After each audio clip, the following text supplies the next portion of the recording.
So present మనం అయితే veg థాలీలో ఏమే ఐటమ్స్ ఉంటాయి, అవి ఎలా ప్రిపేర్ చేస్తారు, ఇవన్నీ చూడటానికి అయితే మేకింగ్ ప్రాసెస్ దగ్గరికి అయితే వచ్చేసాం అనమాట. సో మనకి దాన్ని ఎక్స్ప్లెయిన్ చేయడానికి మనతో పాటు వినయ్ గారు అయితే ఉన్నారు. ఏమాత్రం లేట్ చేయకుండా వినయ్ గారితో మాట్లాడదాం. హలో అండి. నమస్తే అండి. చాలా బిజీగా ఉన్నారు అందరూ కూడా. పొద్దున్న ఈ టైంలో కొంచెం మేకింగ్ జరుగుతుంది కాబట్టి కొంచెం బిజీగా ఉంటాం. ఓకే, అంటే జనరల్ గా ఏ టైంకి స్టార్ట్ చేస్తారండి? అంటే యూజువల్లీ రోజు 5 o'clock in the morning start చేస్తాం అమ్మా. అన్ని అయ్యేసరికి 11:30 అలా అవుతుంది. ఓకే, అంటే 12 నుంచి ఫుడ్ రెడీ. 12 o'clock నుంచి ఫుడ్ రెడీ ఉంటుంది.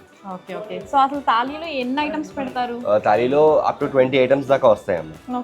డైలీ 20 ఐటమ్స్ ఉంటాయి. మీకు పప్పు, 2 కర్రీస్, ఒక ఫ్రై, పులుసు, రసం, ఒక పెరుగు పులుసు కానీ లేదు ఎక్స్ట్రా సాంబార్ అలాంటివి.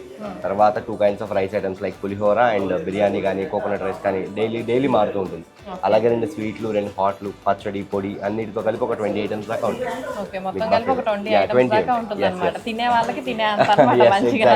ఎందుకంటే పెళ్లి భోజనంలో ఎక్కువగా చూస్తూ ఉంటాం ఇలాంటివన్నీ.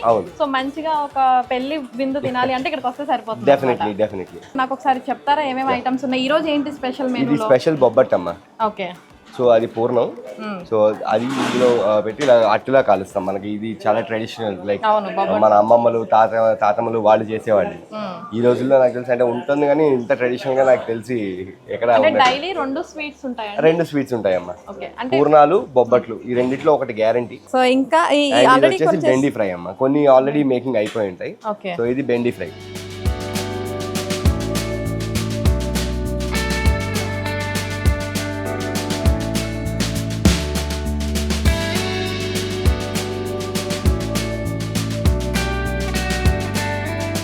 ఇక్కడ పూర్ణాలు మేకింగ్ కూడా అయిపోతుంది అనమాట. 12 కల్లా రెడీగా ఉంచాలి కాబట్టి ఎవరి పని వాళ్ళు చేసేస్తున్నారు అనమాట ఫాస్ట్ గా. అంటే ఇంతకంటే లేట్ చేస్తే యూజువల్లీ ఈ టైంకి అయిపోవాలి. కొన్ని మాక్సిమం అయిపోతాయండి.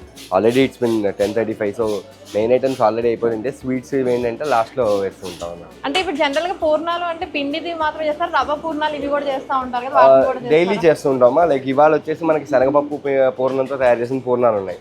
అలాగే మనకి ప్రసాదంతో తయారు చేసే పూర్ణాలు ఉంటాయి. పూర్ణాల్లోనే చాలా రకాలు ఉంటాయి. ఎన్ని రకాలు ఉన్నాయి? యూజువల్ గా మనం చేసుకునేవి 3 రకాలండి. ఒకటి శనగపప్పు పూర్ణం, 2 పెసరపప్పు పూర్ణం ఉంటుంది, పోలి పూర్ణం అంటాం. 3వది వచ్చేసి ప్రసాదంతో చేస్తుంటారు. ప్రసాదం సత్యనారాయణ స్వామి ప్రసాదం ఉంటుంది, సూజీ హల్వా అంటాం. అలాంటిది తయారు చేసి దాన్ని పూర్ణంగా చేసి దాంతో కూడా బూరెలు వేస్తూ ఉంటారు. అది 3వ రకం. ఓకే. సో ఇంకా ఏమేమి ఐటమ్స్ ఉన్నాయి కూడా ఒకసారి చూద్దాం. Sure, definite. ఇది వచ్చేసి మిరియాల రసం అండి. ఓకే. ఇది ముక్కల పులుసు, దప్పడం అంటాం మనం.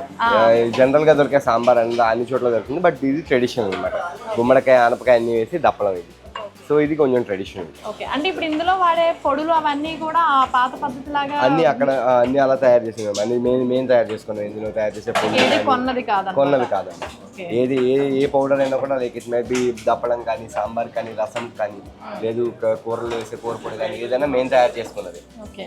అన్ని మీరు తయారు చేసి మసాలాస్ అన్ని కూడా అన్ని మేము తయారు చేసుకున్నాం. Okay, nice.